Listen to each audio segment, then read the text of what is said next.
Hello everyone. तो लो जी आ गया खेसारी लाल यादव जी और आस्था सिंह का एक बहुत ही बेहतरीन होली सॉन्ग जो कि फुल वीडियो सॉन्ग में रिलीज हो चुका है।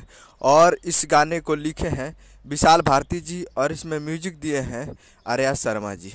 और इस गाने को गाए हैं खेसारी लाल यादव जी, जो कि आपको स्क्रीन कवर दिखाई दे रहा है। जिस सॉन्ग का टाइटल रखा गया है बाहर रहेला मरद, जिसका टाइटल है बाहर रहेला मरद।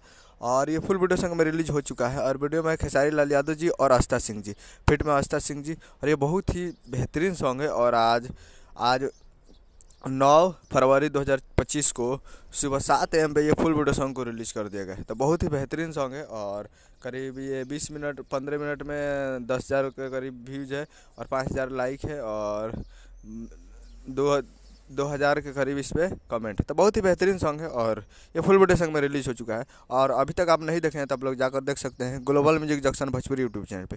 और ये तीसरा होली सॉन्ग है खेसारी लाल यादव जी का। तो जाइए और जाकर आप देख सकते हैं ग्लोबल म्यूजिक जंक्शन पे। तो उम्मीद करें वीडियो अच्छा लगा, चैनल को सब्सक्राइब करें ताकि खेसारी लाल यादव जी का लेटेस्ट आता है। मिलता है अगले वीडियो में, तब तक के लिए जय हिंद जय भोजपुरी।